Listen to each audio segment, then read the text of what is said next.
So in the last video, we have seen the difference between ML and deep learning, and from this slide I stopped. So here in this video, we are going to continue this.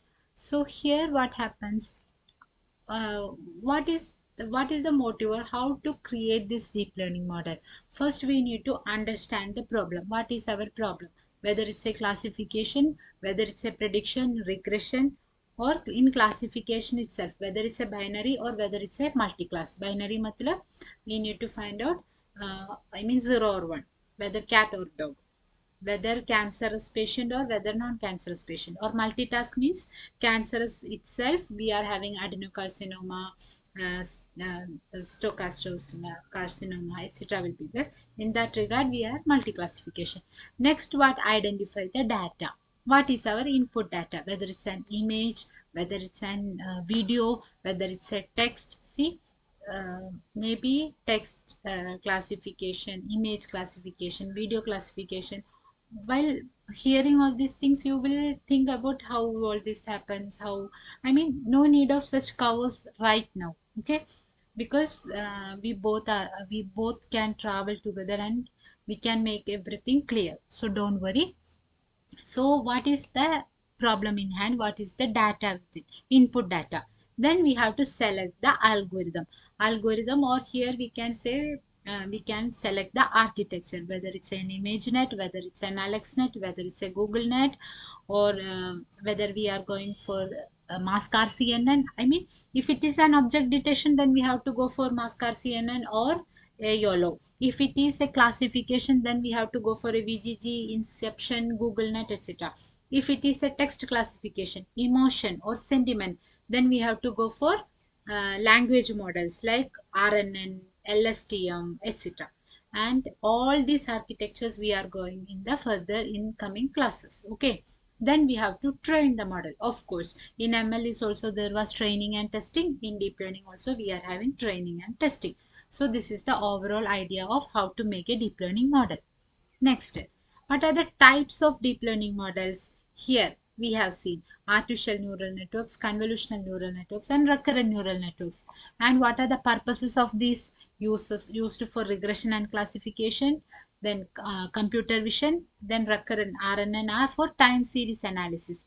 Time series analysis, it's a sequential data, like video is a sequential data, text is a sequential data, words is a sequential data. All these are time series analysis. Next is SOP, self-organizing maps, deep Boltzmann machines, autoencoders. These are little further convolutional models, I mean deep learning models, that can for feature detection, recommendation systems. Recommendation system means what? Example of recommendation system, chatbot, or sometimes we will ask, many generative models are there, right? So all these generative models uses such kinds of autoencoders or Boltzmann machines. Okay, then there are supervised deep learning models is there, unsupervised deep learning model. So the first three are the supervised and the last three are the unsupervised. Supervised and unsupervised difference kya hai? You all know, you should know, because you have completed self computing. I am not going to teach, or I'm not going to mention here what is the difference between supervised and unsupervised. If you don't know, just go and study it. Next, what is input layer, hidden layer, and output layer? This is a normal feed forward neural networks. There will be input layers. How many inputs are there we are having? All those are having single neurons. Hidden layer will be many layers. It can layer 1, layer 2, layer 3, etc. Output layer will be also according to our output, one layer, maybe 2 nodes, maybe 3 nodes. Layer will be 1, nodes will be varying according to the output. Okay.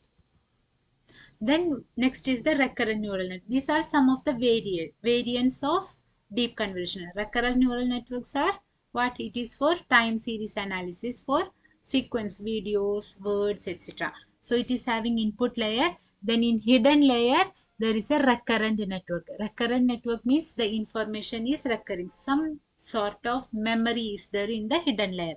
And this memory is used for the next layer also, because in sequential analysis we require some sort of memory that when we are going to learn about RNN, I will tell in detail. Okay, then all these things are coming into the output layer.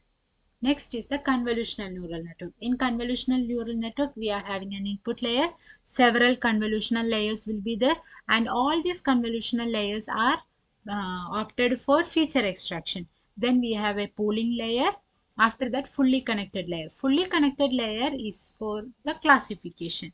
So uh, we can have all these feature extractions, and these features extracted will be transferred to the pooling layers.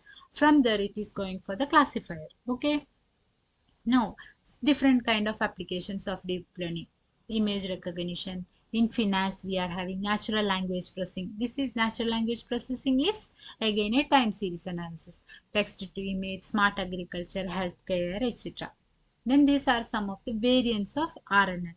This again, when we are going to study about RNN, I will explain in detail about all these things. Bidirectional recurrent neural networks. What is the difference between RNN, LSTM and GRU? Why we require an LSTM from RNN? What is the benefit of this? Then these are some of the typical ANN, RNN, LSTM. This will be, I will be taking in the next one-to-one session. Okay, in MS Teams. Thank you.